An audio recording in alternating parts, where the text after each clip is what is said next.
knees to understand what that promo was all about. If you haven't figured it out, ladies and gentlemen, a certain legend in the sport of mixed martial arts, Fedor Emelianenko, isn't a big fan of Karl Albrektsson. He specifically asked for his guy to compete against Albrektsson in this tournament, and his guy is Valentin Moldavский. Well, and on top of it, Karl wants to be known as the Russian Hunter. We talked about that, and he'd be more than happy to consider himself the Russian Hunter. In fact, he'd be more than happy to fight Fedor one day if he takes out Valentin Moldavский to add to that Russian Hunter nickname. As you know, Heath, it was Albrektsson that took out Valentin's teammate and one of Fedor's prodigies. Vadim Nemkov, who's actually in this corner right here. Right there to the very, very right. We don't see him now on screen, but yes, you are correct. Remember, both these two guys tonight, Moldavский and Albrektsson, are undefeated. Moldavский is repping the Fedor team. He is happy and honored to be competing in Japan in this tournament. He's a big fan of history books, especially those focusing on the Middle Ages. Doesn't surprise me if you sit down and talk to this guy, you understand why. He loves to be in the outdoors. You know, his spare time is spent outdoors, whether it's catching up with old friends or current ones. I tried to get a joke in there about, you know, just going out there and drinking with the boys. He just kind of looked at me. I said, well, that conversation just ended. We continue to go there. He loves his video games. He told you he loves Warcraft. Yeah. A lot of gamers, a lot of online gamers in this new upcoming generation of fighters. Absolutely. He enjoys soccer. He enjoys basketball big time. But there's one job tonight. Tonight, he is here to prove that Team Fedor is the best in the world. And a tough job it's going to be in Albrektsson. I'm really, really looking forward to this fight. You said this was going to be the fight of the night. I think so. I think so. It definitely has the possibility. Two undefeated fighters. Only one can leave. You're going to have to take over from here. This is a song I like to dance to. Mr. Herring, you're on your own. Ladies and gentlemen, we're about to see Karl Albrektsson from Sweden. This is Russia versus Sweden, another undefeated fighter.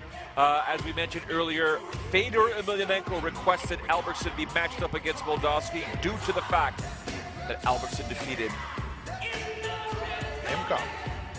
Vadim Nemkov, as we know. Now, to what Albrektsson said once he defeats it, he did say, yes, I'd like to become known as the Russian Hunter. This guy played ice hockey until he was 14 years old, but then he started getting into trouble. It wasn't something that he wanted to do. He started boxing. His younger brother started taking mixed martial arts, and he quickly realized, wait a second, my younger brother can start choking me out? Yeah. This is not going to happen. And hence, he migrated to mixed martial arts. Get this, in his spare time, he works as a bouncer at a hotel in Sweden for different reasons, which we will not mention on the air. But he told us what it was for. To pick up. He gets paid to pick up women. Gets paid to pick up the ladies, because in Sweden, when you put on a uniform, he said, I am a semi-cop, and as we know, the ladies love men in uniform. And he called it a Smurf outfit, he called it. That's it. He called it the Smurf outfit. Now, for those NHL hockey fans out there, his very close friend, in fact considered a best friend, plays with the Anaheim Ducks center, Richard Raquel. So tonight, lots of stuff about to happen in this ring here, but obviously looking to move on and move forward in this open weight Grand Prix. First, he has to continue his nickname that we've kind of given to him, the Russian Hunter. He's not going to have an easy fight tonight against Valentin Moldavский. And I don't really know what that outfit was that he was wearing. It looked like some kind of like master and commander outfit. Here we see the tail of the tape between these two gentlemen. It is a Sweden versus Russia matchup. The age, both gentlemen are obviously young. The height, no difference whatsoever, but the weight obviously in favor for Karl Albrektsson. Yeah, he's got about 10, 15 pound weight advantage, weighing in at 231, and Moldavski's coming in at 217. 青コーナー187センチ 98.7 キロ Valentin Moldavский.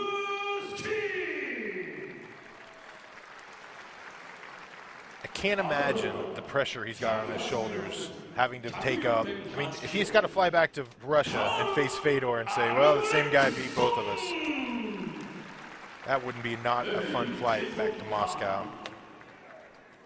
You know what? It's just a mind game for this guy right now. Yep. He has to get that out of his mind and worry more about himself emerging victorious. Yes, you want to represent Fedor. Yes, you are part of Team Fedor, but this is about me right now. I got to worry about myself and nothing other than have a clear mind because I'm taking on Karl Albrektsson, a monster. Well, we're going to see it as the action starts up.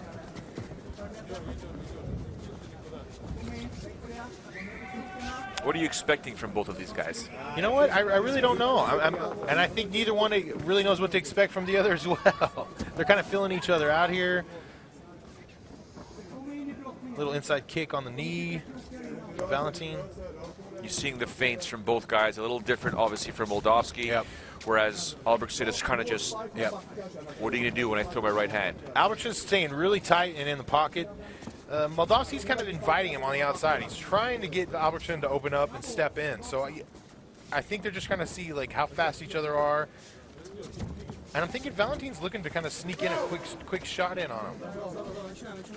You see that takedown coming? Nice. Oh, a nice combination landed there by Valentin. Yeah, and Albertsson's doing a great job keeping that right hand up. He's not really keeping a lot of pressure on Moldavский though right now. But he's definitely keeping the center of the ring. Oh, nice. He throws that very, very nice. It doesn't even load up on it. No. Both men extremely quick. This is where you're saying you probably thought Moldavский was looking for any opportunity to clinch and get a takedown. Well, and this is where you see the ring making such a difference. Moldavski's able to get Albrektsson in the corner. And Albertsson's doing a really good job of keeping his hips back and keeping from getting taken down now by Moldavский. When a guy has double underhooks on you like this, how important is it to make sure you keep those elbows as high as possible? Pretty important, but it's more important to keep your hips back. Yes. And now Albertsson's kind of getting on the inside and kind of creating that space, which is good. But Moldavский is getting those hips up. You see, he's getting his hips up as close as he possibly can. And for Albrektsson to escape here is going to be very, very difficult. In order to escape, because you were mentioning this during one of the features there, it's far more difficult to escape from a corner in a ring than obviously in a cage because of the way the angle here. What does Albrektsson need to do to get out of here? He's got to create that space. He's got to create that space and get the hips away from each other. You see now, even Moldavski's doing everything he can, even by sticking his upper body up as high as he can and getting those hips in as close as possible to Albrektsson. And that's keeping Albrektsson not only pinned up in the corner, but also keeping him from escaping. In terms of the right underhook that Albrektsson has right now, how important is it, do you think, he's got to raise it up and then he's got to trap that other arm there to be able to get that spin and get out? I mean, really, the most important thing for him is just trying to create space. He's got to create that space between him and Moldavский. And now or do nothing and keep it close, and the referee will do it for him. Oh, Vanderlei was saying that should have been done earlier, it looks like. Well, and I think attempted high kick there, left high kick. And actually, I'd like to see Albrektsson being a little bit busier with his jabs. He's done a really good job with that right hand, but he's kind of waiting a little bit too much. He's not taking the fight to Moldavский. And you're seeing Moldavский trying to use his speed and quickness and stay on the outside and look for an opening. But I'd like to see Albrektsson a little bit busier with that jab. If he'd use the jab, he'd set up his right hand much, much better. Again, he's backing Moldavский up into the corner. This would be a fantastic opportunity for him to launch a really good forward-coming attack. But both men really just being careful and feeling each other out. So he bobbed there, landed a left hook, but now it's Moldavский picking it up, getting far more confident. You see a little bit of rhythm, a little pep in his step right there. You're right. But Albertsson's got to stay busy, and he's waiting a little bit too much. I'd like to see him throw a little bit more jabs. There you go. He's switching his stance up, southpaw. No, not back to traditional. And what you're seeing Moldavский doing is he's trying to get his attention and get Albertsson's attention by keeping his hands on the outside and then kind of coming in for popping shots. Neither man's really wanting to step out on a limb and open himself up too much, which I think shows the respect that each fighter has.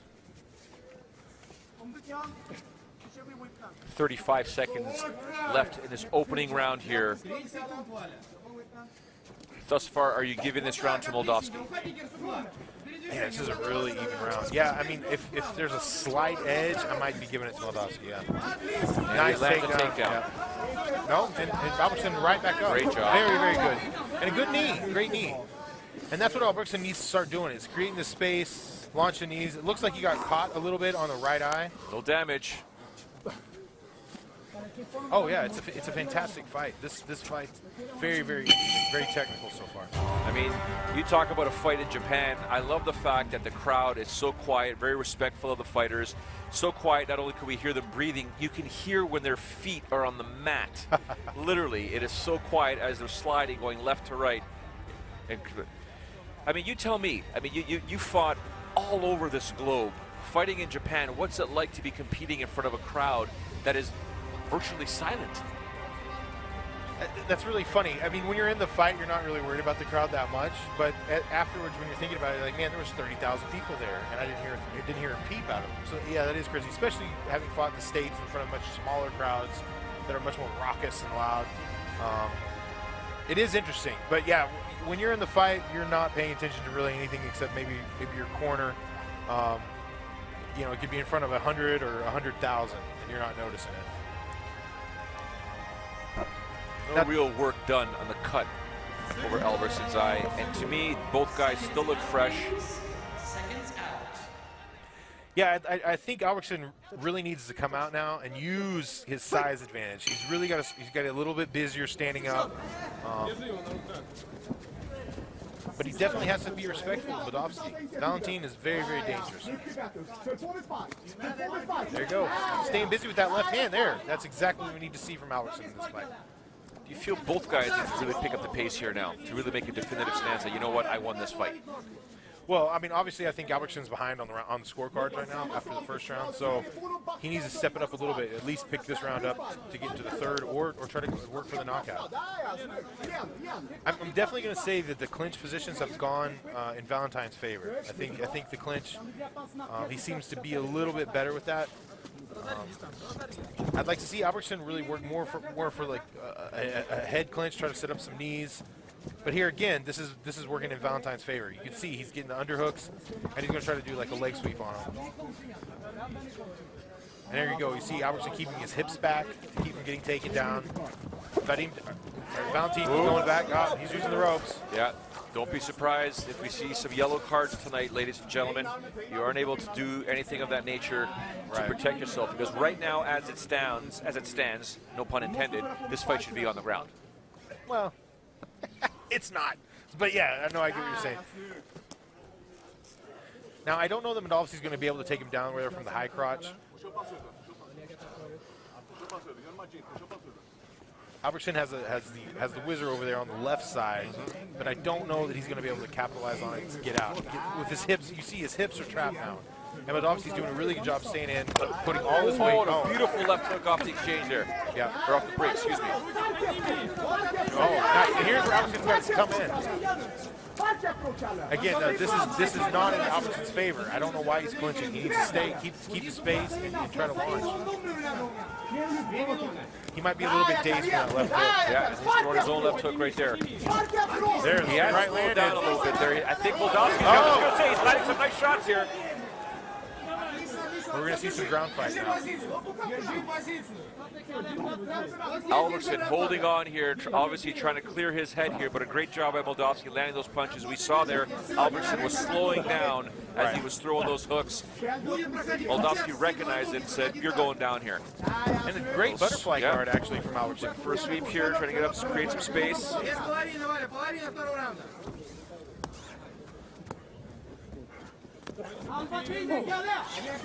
Yeah, I'm really impressed with Albertsson's guard here. He's doing a fantastic job. He's tried 2 different reversals, 2 different sweeps so far. Doing a good job of keeping Moldavski tight. He's being very, very mobile. He's trying to get up. If you're Moldavski, do you not want to disengage and get this fight back to the stand-up where you were dominating? I don't think Moldavski's dominating standing up, actually. They dropped him. I mean, he's caught him a few times, but I don't know that he feels that he's the most dominant in that position either. I definitely would say that if Albrektsson could step up and get some combinations in there, I think actually he could be the dominant fighter standing up. I think Moldavski's using a lot of distractions trying to get in and get the takedown, and that's where I think he wants to be. He's controlling his Swedish opponent as we speak right now, not giving him much space, sticking onto him like a wet blanket. Looking for a slam here. Albrektsson doing Take the legs from underneath him. And this is going to be difficult now for the last minute for Albrektsson really to do anything and get out of this. And Vadim doing a really good job of or Valentin doing a very good job of just staying busy, staying on top. 1 minute to go in what might be the final round. A good job there, trying to escape there by Albrektsson. Yeah, I was really impressed with Albrektsson off his back, butterfly guard. Valentin obviously just very, very good at the takedowns and keeping in control. I don't think we're going to see, well, I've seen a little bit more out of Albrektsson than I expected on the ground, to be honest. He's trying to break the grip there, looking for something. Going for the Americana. Well, he's trying to get the Kimura there. I don't think it's going to happen. He could use it as a sweep, but he can't block the right leg here. He doesn't have the ability because he's focusing on the left leg with his guard close. Yep. Triangle. He's probably attempting a triangle here, Heath. There. Oh. Just trying to create that space.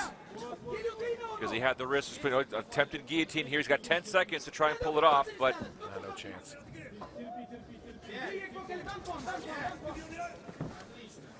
Good job there by Moldavский, putting his right hand over.